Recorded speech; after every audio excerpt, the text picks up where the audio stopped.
everyone, and welcome back to another episode of Presley Mania. My name is Rhonda, and today have I got some information for you guys. We are going to be going over the actual divorce documents of Elvis and Priscilla. That's right. Now, I know most of you are probably thinking, well, I've already seen those. Well, no, I don't think you've seen all of this.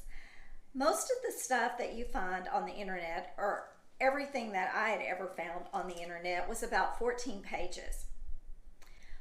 Well, a friend of mine sent off for the actual divorce documents from Los Angeles County, California, and was able to secure them.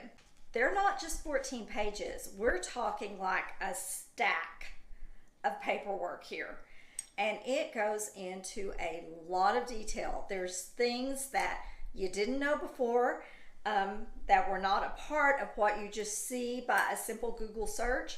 So we're going to start at the very beginning, and we're going to go through all of it so that you can get a better idea of what happened back then in the divorce. Now, you're saying, well, that is all ancient history, so why are you going through it again? I have a reason. It seems to me that there is always a pattern with Priscilla, and it has been evident in the filing that she did against Riley. It was evident in the filing that Bridget Cruz made and her response to that.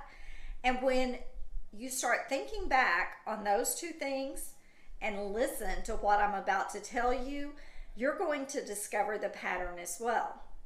And it is quite a web that has been woven. And so I'm going to just start right in on it. Okay, so let's get into it, shall we? Elvis and Priscilla were married on May 1st of 1967. They separated on February 23rd of 72. That was the legal separation that was put down on paper. She had told Elvis in December of 71 that she was going to be leaving. But by February 23rd, that's the date they used, and they made it official on all of the papers. So that means they were married together, living together, a total of 4 years, 9 months, and 22 days. That's important because it's, everybody says, well, they were married, they were together for so long. Well, yeah, they were together for a while, but they were actually only married for not quite 5 years. Okay, so let's get into the documents, and I'm going to start with the property settlement agreement. This was done on August 15th of 72. So we've had some time pass between February the 23rd through August 15th. Same year. Spoiler alert. We won't get to the declarations in this episode, but it is important to note that during this time period, Priscilla is keen to make it on her own and prove that her marriage to Elvis was not about money. She adamantly and repeatedly tells him that she wants nothing from him. However, in July, they meet at their Montvale home and agree on how to divide their community property. Along with the itemized list, Elvis agreed to furnish Priscilla's apartment and to cover her monthly living expenses for the next 5 years, along with Elvis's pledge that he always will take care of them. Ed Hookstratton prepared the marital agreement and had it ready for Priscilla to sign on August 15th, as she requested, just before her scheduled trip to Hawaii with Mike Stone. So they get together, and they come up with a property settlement, and they come up with a marital termination agreement. So I'm going to go over just some of the highlights because it's important that we give you the background first so that when we give the update, it all makes sense. And that the update will probably happen next week. There is so much in here that it is going to take probably several shows for us to get through it all. But anyway, I promise you, it's not going to be a boring ride. Okay, Here we go. Property settlement agreement. This property settlement agreement is made this 15th day of August 1972 at Los Angeles, California, between Elvis Aaron Presley, thereafter referred to as husband, and Priscilla Ann Presley, hereinafter referred to as wife. We're going to skip down a little bit. I'm going to give you, it says that unfortunate circumstances and unhappy differences have arisen between the parties by reason of which they have lived separate and apart since February 23rd of 1972, and by reason of which they intend to dissolve their marriage through a petition, therefore to be filed by the husband, by Elvis, in the Los Angeles Superior Court. Okay, well, like I said, the February 23rd date, that is the date they're using, as they hadn't lived together, but we do know from things that have been written, and as we will see later, that she actually let Elvis know in December that the marriage was over. Okay, item number 5 on this property settlement agreement in the opening remarks states this, and this is important. By this property settlement agreement, the parties wish to avoid unnecessary litigation and the emotional stress and expense which would accompany same, and to forever, finally, and completely settle their property interests as between themselves, their heirs, successors, and assigns, and all questions and controversies concerning their respective interests in each and every item of property owned by the parties, whether held as separate property, community property, or quasi-community property, or in joint tenancy or otherwise. Okay, that's something to put into your memory bank, all right?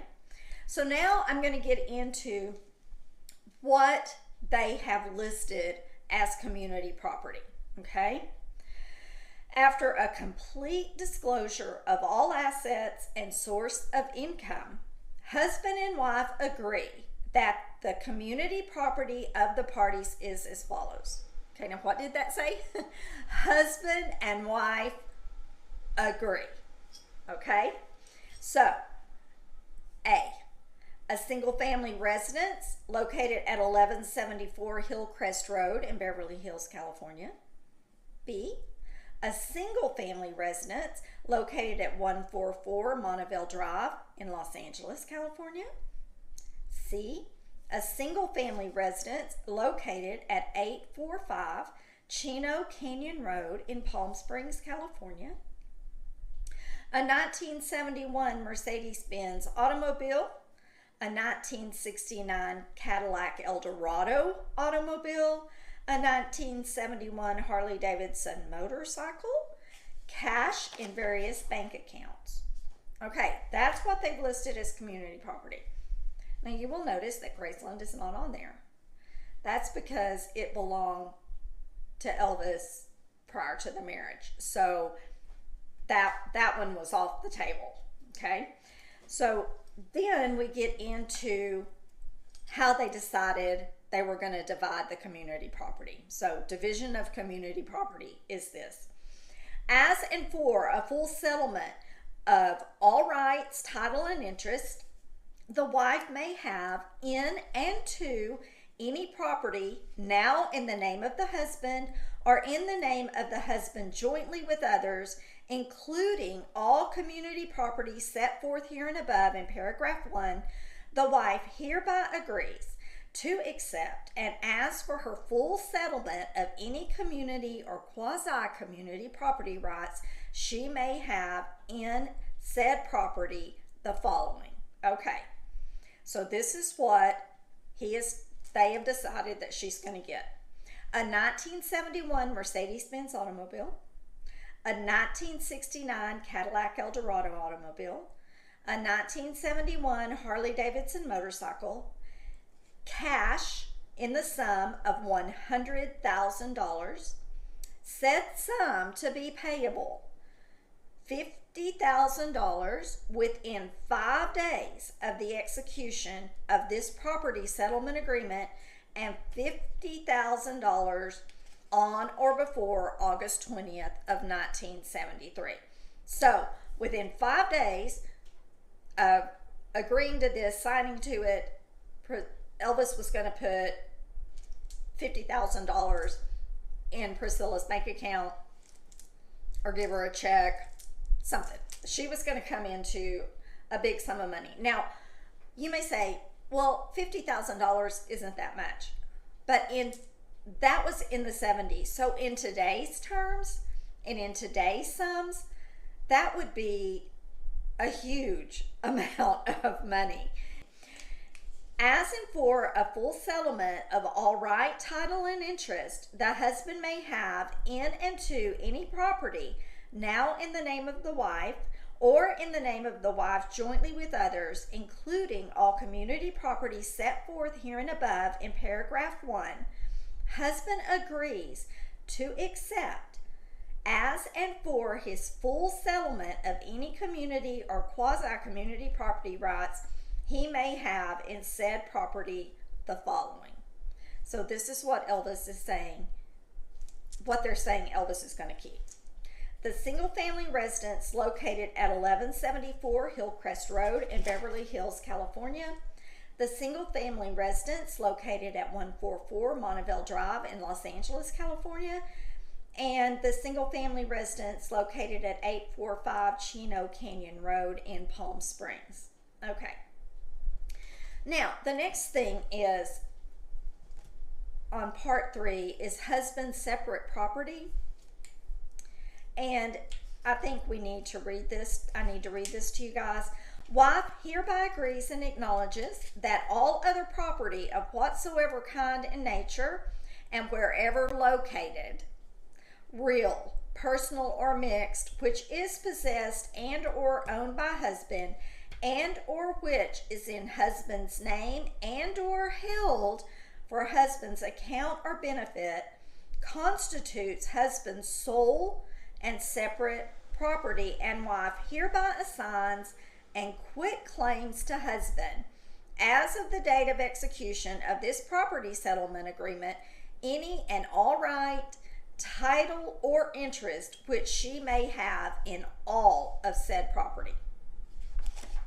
Okay, so she is saying, I don't want any part of that house. I don't want any of that stuff. But there's more to it than what is even stated in here. She had told Elvis that she wanted to get an apartment and she wanted it in Marina Del Rey, and she was going to go under the name Beaulieu instead of Presley because she didn't want anyone knowing that she was Elvis's wife, still wife at this point. So he agreed to take care of the apartment for her and give her all the furnishings, anything she wanted. He was going to take care of it, furnish it for her. She was good to go. That is in addition to what I just read, okay? So there was another part on here that I want to read to y'all. And not only is this statement in the property settlement agreement, it is also in the marital termination agreement. And it's the waiver of right to inherit. And I think this is really almost comical in the fact when we look back on what has happened since August 16th of 1977 with Elvis and with Lisa and everything and all of the shenanigans that have gone on. It just seems to me that, and this is my opinion, okay, and this is an opinion-based show, but it seems to me that even though she says she's going to waive her right to inherit, she sure did a lot to try to ensure that she did get a part of Lisa's money, and we'll get into all of that later. And I know there are a lot of you out there who just absolutely love Priscilla and are going to come down hard on me on that statement. But, that's okay. That's my opinion, and you can have yours, and we can just agree to disagree. Okay, so I'm going to read this waiver of right to inherit. Each party waives any and all rights to inherit the estate of the other at his or her death, or to take property from the other by devise or bequest, unless under a will executed subsequent to the effective date hereof, or to claim any family allowance or probate homestead, or to act as personal representative upon intestacy of the other's estate, except as the nominee of another person legally entitled to the right, or to act as personal representative under the will of the other, unless under a will executed subsequent to the effective date hereof. Okay. And one of the last things I want to read with this property settlement agreement is that the voluntary agreement clause. This property settlement agreement is made voluntarily by both parties after mature and careful consideration, and in the absence of undue influence, coercion, duress, menace, or fraud by either party. Okay, let's remember that, because next week we're going to get into a lot deeper information, and I think that comes into play there, because obviously some things changed in Priscilla's mind when we fast forward to when she decides that this original agreement isn't enough for her. Okay, let's skip over here to the marital termination agreement, which was also made on the 15th of August of 72 in Los Angeles, California. And so I'm just going to skip over to the child support, because right now I want to deal with the money, with the dollars, because that was the sticking point of when she came back and said, no, this isn't going to work for me. It was all about money. So let's talk about the child support. A, husband agrees to pay to wife for the support, care, education, and maintenance of the minor child of the parties, the sum of $500 per month, payable $250 on the first and $250 on the 15th days of each month, commencing on September 1st of 72, and continuing until the child has reached her 18th birthday, becomes married or otherwise emancipated, died, taken up permanent residency with the husband, or further order of court. As additional child support, husband agrees to promptly purchase, maintain, and keep in full force and effect a medical insurance policy for the benefit of the minor child, Blue Cross or equivalent, during such time as he is obligated to support the minor child as set forth in paragraph 2A here and above.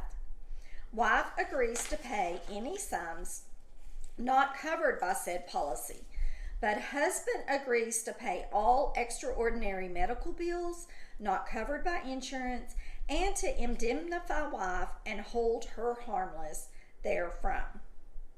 As additional child support, husband agrees to pay any and all tuition and incidental expenses incurred by wife and or the minor child for the education of the minor child, including grammar school, junior high school, and college, for so long as husband is obligated to support the child, as set forth in paragraph 2A here and above. As additional child support, husband agrees to promptly purchase, maintain, and keep in full force and effect a life insurance policy on his life in the face amount of $100,000 for the benefit of the minor child for so long as he is obligated to support the minor child, as set forth in paragraph 2A here and above. Husband agrees not to borrow against said policy, nor exercise any other right of ownership he may have therein, for so long as he is required to maintain said policy for the benefit of the minor child. Okay, and the next thing I want to talk about is the spousal support. Husband agrees to pay to wife for the support and maintenance the sum of $1,000 per month, payable $500 on the first and $500 on the 15th days of each month, commencing on September 1st, 1972, and continuing for a period of 5 years only, to and including the payment due on August 15th, 1977, unless one of the following events shall first occur, at which time husband's obligations under this paragraph shall cease for all time. The death of husband, that would be Elvis. The death of wife, Priscilla. The remarriage of wife, Priscilla. Or proof that the wife is living with another man and holding herself out as his wife, although not married to him. The foregoing support payments to be made by husband to wife shall not be modifiable on any ground. Okay, well, I guess, in my opinion, by all rights, I think she pretty much was living with Mike Stone, or would be shortly after all of this. But what happened with that? Nothing, because as we will see later, she decides to get a lawyer of her own and come after Elvis for a lot more than what he was first gave her. Now, it's also important, because I know a lot of you are probably wondering, well, they had 3 houses, so why in the world was he not willing to give her half of that? And my thoughts on it are this: it was his money that bought him. It was his money that was making the payments. He bought all the furniture. He bought every single thing in them. You know, Priscilla was not contributing to the marriage monetarily. Now, California is a community property state. However, Tennessee is not, okay? And Elvis's primary domicile was in Tennessee. That's where he filed all of his income taxes. That's the address he used for his driver's license.